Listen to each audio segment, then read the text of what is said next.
It was February 17th, 2008. The U.S. Department of Agriculture recalled 143 million pounds of beef after the Humane Society presented videotape evidence of the mistreatment of downer cows. There's two stories in the mainstream media here. One, that the cows were being mistreated. They were beaten in the face, shocked, rammed with a forklift, and something reminiscent of waterboarding, where a high-pressure water hose is used to force water down the mouth and nose of a crippled cow for several minutes, while an employee shouts, "Up or die!" The Humane Society's beef with all this is that it constitutes animal cruelty. The underlying story is that downer cows are not supposed to be accepted into the food chain for fear of mad cow disease. The video shows cows that anybody with a brain would consider non-ambulatory who are being shoved onto the killing floor along with the healthier cows. But all this covers up the real story, one that has been well known to media for years but consistently ignored. It all started when the first mad cow showed up in the United States. I was the head cow killer, and that's what I was doing out there that day, killing cows. And that was an ordinary day. Like, it was just like every day. Cows come in, cows go out, and that's the way it worked.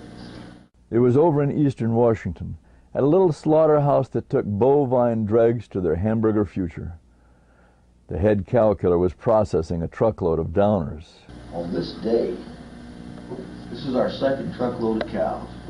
We've done a bunch of walking cows, and now they brought this trailer full of downer cows in there. I went and got the USDA vet and brought him out there, and I told him the downers are here. So we opened up the door of the trailer, and then inside the back, there's different compartments in the trailer. Now inside the back of that trailer is 3 cows laying in there. They're downers. One of them is in a coma.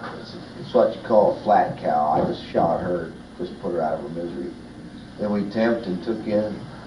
The first one was a down cow. There was no walking to it. Took her right on in. The second one was down in the back. She had broke legs and stuff, and she was up in the front. She temped out. She went right on in. This cow killer wasn't really any different from the cow killers in the Humane Society's video. But in those days, before the first mad cow showed up, the test of whether any particular cow was fit for slaughter was more humane. They simply measured his temperature. One of the things you do on down cows is you temp them. That's the main thing you go by. They've got to be, their temperature's got to be under 103 or over 97. If it's over 103, they've got a fever. That means they've got some kind of systemic infection going on. If it's under 97, that means they're in the process of dying. You know, they got no body temperature. They're called moribund, whatever that means. These cows were all going to die on the spot. They were already down or they wouldn't be there. But some would be used for meat and others went to the rendering plant. Nowadays, instead of passing a temperature test, the cow is tortured into crawling through the slaughterhouse door. The parallels with Abu Ghraib and Guantanamo are unbearable. It's easy to see why the Humane Society is upset. The USDA, which set up the new rules in response to the discovery of the mad cow, wasn't concerned with the severity or the heartlessness of the cow killer's methods. They were just worried that at least some slaughterhouses were pushing broken down cows into the food chain, even though they couldn't be tortured up onto their knees. But the new rules purposefully missed the point, hiding the real crime. Opened up the door, the next compartment, there's a big white Holstein standing in there. Nice looking cow. I mean, she wasn't like what we ordinarily get from beautiful animals. And I asked the driver, I said, who owns this cow and why is she here? Because we do some, that stuff we do over to Burns is bad stuff. But this was a nice cow. I said, why is this cow here? The driver said it was Sonny Dean cow and she's here just because he didn't feel like messing with Senator in the sale yard and all. And so, now ordinarily I would have took this cow off the trailer and I would have run it around and put it in the pens. The mad cow wasn't a downer. It just showed up in a trailer with downers. Big old all white cow. She wasn't even skinny yet. Usually by the time we get them, they're all bones and hide because they've been laying out in the sick pen for so long, but this one still had some meat on it. When the Holstein turned out to be the mad cow, the USDA told the public that they had the situation under control. The USDA banned downer cows from being taken into slaughter. The problem, of course, is that the new policy would not have stopped this cow with its disease from being processed and ultimately eaten by you and me. And she was standing there. Now, she had been friendly up to that point, but he was burning her in the butt. He wanted her to get down. He didn't care. He didn't care if she went off or he didn't care. Once that cow's off his trailer, he don't give a damn. Why even test the all-white Holstein cow? It was a walking cow, not a downer, and only downers were tested for disease. The driver was poking her in the butt with a hot shot. He wanted her to get off the trailer because as soon as his trailer is empty, he's out of there. In the meantime, this cow didn't want to get off. This cow was going to turn around and she was going to run back into the trailer, up to the front of the trailer, and she was going to stomp all these downers in the process and just to save everybody a big wreck. I asked the vet, I said, "You seen her?" He said, "Yeah, I guess." And I shot her, chained her up just like a downer, and sent her right on in just like she was a downer. Well, because I did that, that technically made her a backdoor cow. That's the one we were taking the BSE samples from, which we just started doing that. And so in she went, and she got tested, and that was the end of that. The cow went in with the downers and got the mad cow test, but because it had arrived on its feet, the veterinarian had not taken its temperature. The USDA contract said they would give us $10 a sample for 1,000 samples of downers. 2 weeks later, when the test came back positive on that all-white Holstein cow, the cow pies hit the fan. The cow killer came into work to find the plant full of inspectors and other officials. So a phone call comes from D.C. Dr. DeHaven says, "We're not going to kill any more downers. That'll take care of the BSE problem," which is not what I was all crap anyway. So I'm asking the inspector, at least tell him which cow it is. He said, "Oh, it was that." Well, he wasn't there that day, but another inspector was. He told me it was a Sonny Dean cow, 6810. And as soon as he said it was a Sonny Dean cow, the cow flashed into my mind, and I knew exactly which. Don't ask me how, I have no idea. But I knew exactly which cow he was talking about. And I went up here and I checked this kill sheet right here. And I ran my finger down to 6810, fourth one off, and it was that Walker. And I was like, damn, a nice looking cow like that. Having mad cow. So it's about the same time I'm doing all this is when I heard that we're not going to kill downers anymore. That's how they're going to take care of the problem. And as soon as the inspector told me we weren't going to kill downers and that's going to take care of the BSE problem, I'll tell you what, my whole life flashed before my eyes. I'm not kidding. I knew exactly what was going on. I knew no more downers. We're supposed to be testing downers. So instead of the USDA stopping all the killing and testing every cow, trying to find this, what they were doing was suspending the BSE testing. They weren't going to take no more tests. They were going to quit looking. And I was like, I had these guys were still right here, and I'm like I feel right now, like going, this can't be right. First of all, that wasn't a down cow, it was a walking cow, a good walking cow. And I went over to the office and I had opened the vet's door and I said, "Hey, Doc, that cow was a walker. It wasn't a downer, it was a walker." And he says, "Well, why the hell did I have it down here as a suspect?" And I mean, his face was red. He's usually a pretty nice guy. I knew what was going on. They were going to try to bury this, and I told them.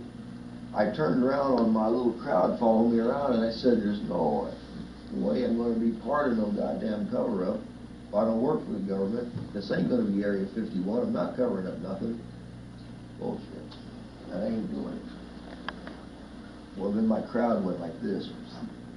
The USDA guys ran into that office, the FDA guys ran into that office, and they were gone. And I was back there by myself then, and I was thinking, somebody's got to do something. They're going to flood the market with these cows. Now we know the BSE's in there. They're going to flood the market with these cows. People are going to get sick. We're going to die. They're just going to try to smooth over it. He was just a cow killer, probably thinking of Christmas rather than looking for a cause. But in that moment that separates a stand-up guy from an amoral coward, he stepped forward. An Eastern Washington David facing off against the other Washington's Goliath. As he summed it up, "I'm a cow killer, proud to be a cow killer, but I'm no murderer." He said that if people died of mad cow disease because of the cover-up, he felt he'd be complicit in the deaths of a potential epidemic of human victims. At lunchtime, I don't know, it ain't like me at all, but at lunchtime I said, okay, this is what you're going to do. You're going to get on this, and you're going to stay on it, and you're not going to stop until it's finished. You know, something was, you know, I didn't hear a voice, but I had a feeling just was on me that said, this is what you're going to do. And I opened the front door, and if you see that KXLY news tape, you see me coming across the parking lot smoking. And I walked straight up to him, and I said, what do you want to know? Start asking. Anything you start asking them. They grabbed their clipboards. Oh my God, someone's going to talk. And they said, the USDA says that this cow was BSE presumptive positive, but it's not in the food chain. And I said, of course it's in the food chain. Where else would it be? It's meat. You know, you can't paint a house with it. It's not building materials, it's meat. We killed it, shipped it, it got eaten, it's gone. They said, the USDA says this cow was a downer, and they're going to suspend all downers, and that's going to take care of the problem. And I said, this cow was a good walking cow, and I described to them like I described to you the whole situation. That was a good, fine walking cow. She didn't have a single symptom of anything you would suspect was a mad cow. She didn't even have a runny nose. The only thing wrong with that cow was she had a little blood on her tail because she had a calving problem, and that's why she was there, because once the cow's had a calving problem, it's not going to have any more calves, and it's not going to give any more milk, and they're not going to waste any more hay on a cow that ain't going to be earning its keep, and that's why it was there. He went back into the plant, keenly aware that there was a cover-up brewing. I didn't know what to do. I knew that the USDA was up to no good. People were going to be eating bad meat, and I had to stop it, but I couldn't figure out what to do. I didn't know who to call. Although the cow killer decided to take a stand in the public interest, the plant inspector and the veterinarian went along with the cover-up. Even though they ordered him to do this, I know Rodney well, and he's an honorable man, and he's a family man, and he's a good man, but he made his mistake back in December when they said, we've got to have you doctor this paperwork. What he should have said was, no, I quit. But he didn't, and he did doctor the paperwork. When the cow killer tried to point out the obvious, the authorities forged the paperwork to perfect their cover-up. Committed to his path, the cow killer stole a copy of the kill sheet, the smoking gun. I caught him making this paper right here. I stuck my head in his door on the 26th. When I was asking him why they were saying this, he was in there, hand penciled the paper when I opened that door up. And then he was pointing right at it, going, why do I have it down here as a suspect? And that's what I've had a feeling in this contract. Now, the inspector come up to me, Don Weston's his name, he came up to me later on in that day, and he said that the doc has got to have that cow down where it's his ass. The cow killer knew the truth and had the evidence, but the cover-up was stampeding ahead. Every downer on that trailer has got a temp. 100 degrees, 99 degrees, 94 and dropping, 99.6, except for that cow. It says unable to get a temp. Now, can you think of a single reason why you couldn't walk up to a down cow and stick a thermometer in her butt? It's real complicated. So, when I saw that come out, the USDA made that thing. When I saw there wasn't temp, when I saw this, what I call the smoking gun, that this paperwork was forged, because nobody would ever bring a down cow in without a temp. I mean, you can call any vet, any veterinary pathologist, anybody you want to talk to, any state, anywhere, you would never bring downers in without temping. That's the number one thing you go by. When I saw that this cow was unable to temp, having worked with Rodney for years and knowing he never ever brought in a cow without a temp, you know, we'd be killing, the thermometer would get broken, we would stop production until somebody went down there to the drugstore and got another thermometer and came back. That's how important it was. Now he's got this cow down, is unable to get a temp. He turned to the government inspectors themselves. I decided, I said, who cares about safe meat? Inspectors are very picky people. You know, they make you wash your hands 1,000 times a day. I said, if anybody cares, the inspectors will care. And so I got on the, I never had a computer in my life. My lady had a rented computer so we could look up castles and stuff. But I got on that computer, yeah, they're pretty neat. So I got on the computer and I went to the USDA pages on the FSIS, you know, the Food Safety Inspection Service page, and there's a little section in there where you can get any email address to any inspector in the country. They use that page to call each other back and forth. It's kind of like their private use deal. I got on there. In fact, I got a copy of that right here. As a matter of fact. Yeah. I sent this email out right here. And I didn't know I'm a computer expert. I send emails all day long. But at the time, I didn't know what the cut and paste feature meant. I'm not kidding. I typed this out 200 times. It says, now I sent this, and this is on Sunday the 4th, January 4th. It says, are you just going to, this is to all the inspectors. I started with the letter A, all the letter A's, all the letter B's. I got halfway through the letter C's and the machine went, they shut it off. I think it's some kind of anti-spamming device or something. Anyway. It says, are you just going to sit there with your hands in your pockets while Ann Benneman lies through her teeth to the world about safe meat when she has actually stopped all brain stem sampling? No more down cows means no more samples, period. My name is Dave Lyle and I work at Burns. I killed that mad cow. That rendering plant in Canada was not just making feed for 81 cows. It made feed for thousands of cows. Every beef killed must be tested starting right now. People have eaten the bad meat and they are going to die. Letting this go on quietly is without honor and in fact is criminal. Stop BSE now. Speak up. I typed that out 200 times.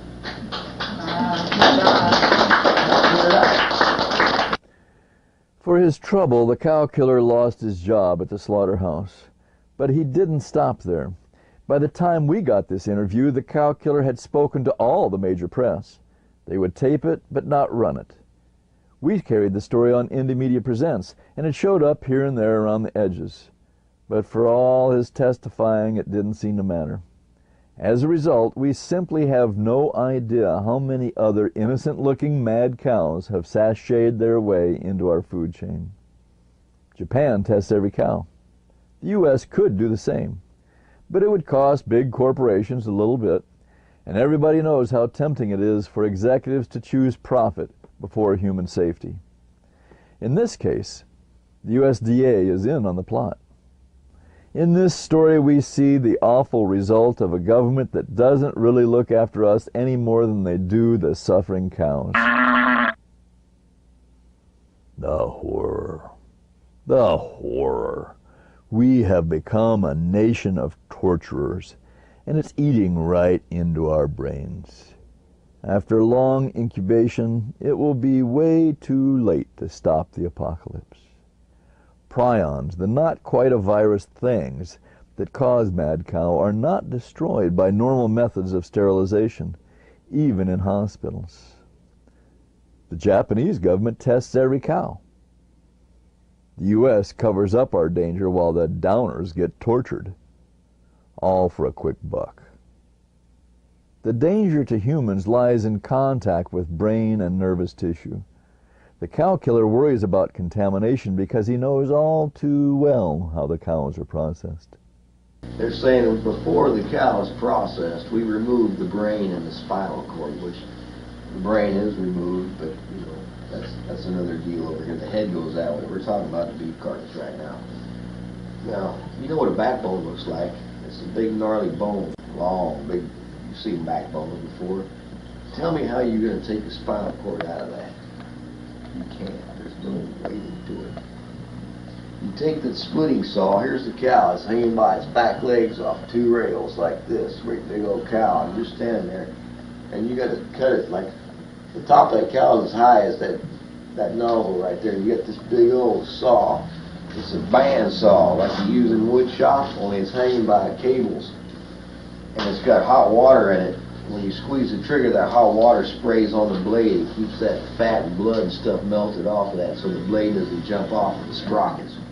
and you start up there where the tail used to be. You cut the tail off by now, and you saw this thing right down the exact center of the cow. Your very best cut goes right through the center of the spinal cord, all the way down. That's like 6-8 foot, all the way down to the end of the neck.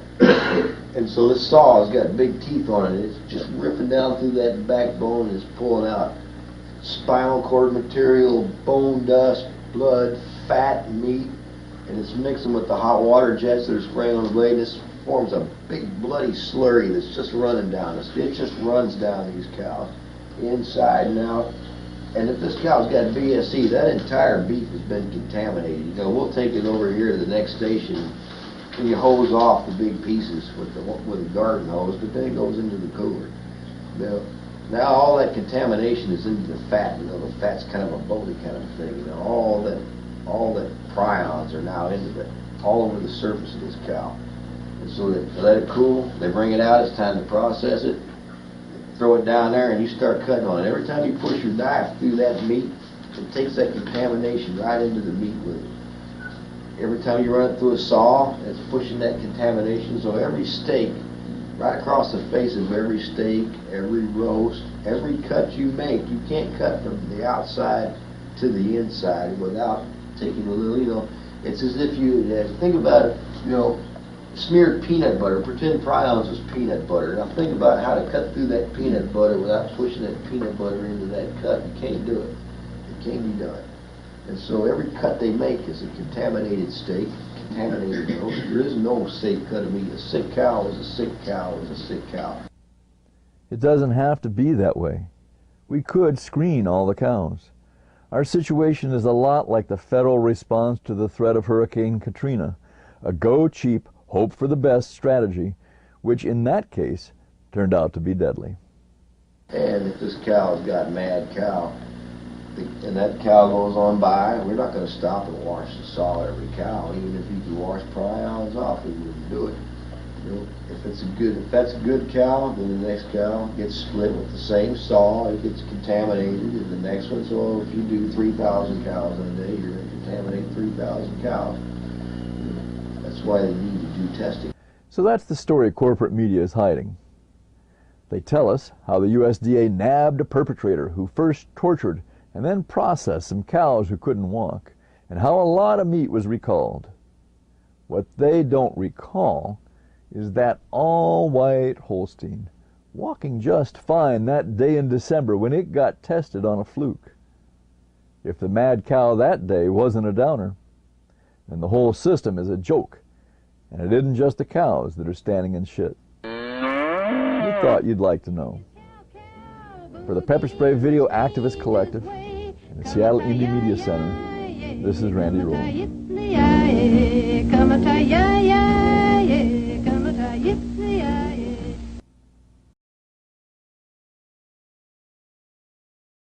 Bovine dregs to their hamburger future. The head cow killer was processing a truckload of downers. On this day, this is our second truckload of cows. We've done a bunch of walking cows, and now they brought this trailer full of downer cows in there. I went and got the USDA vet and brought him out there, and I told him the downers are here. So we opened up the door of the trailer,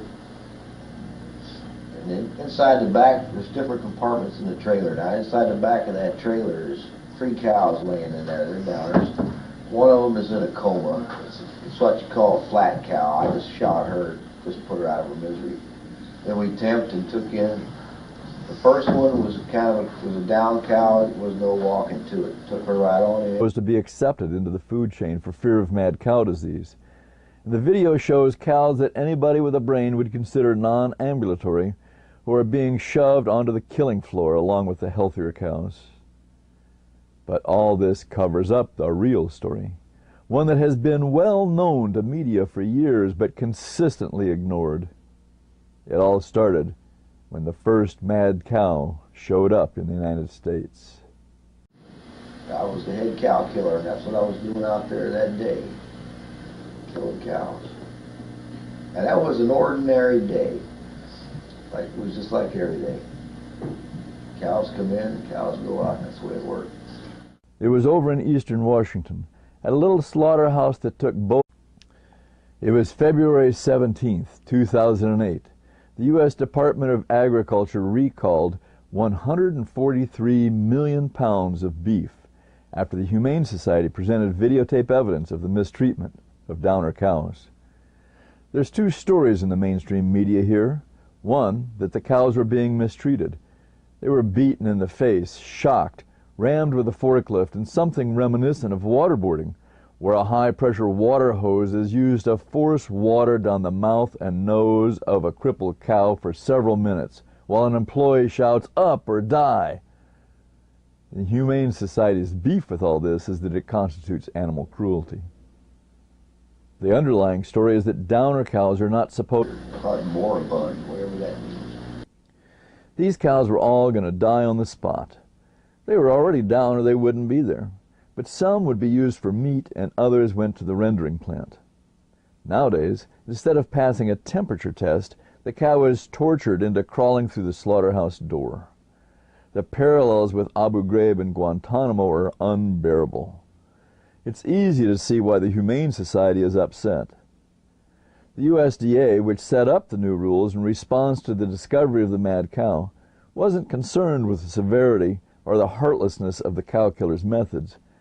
They were just worried that at least some slaughterhouses were pushing broken-down cows into the food chain, even though they couldn't be tortured. The second one was down in the back. She had broke legs and stuff, and she was up in the front. She tipped out, she went right on in. This cow killer wasn't really any different from the cow killers in the Humane Society's video.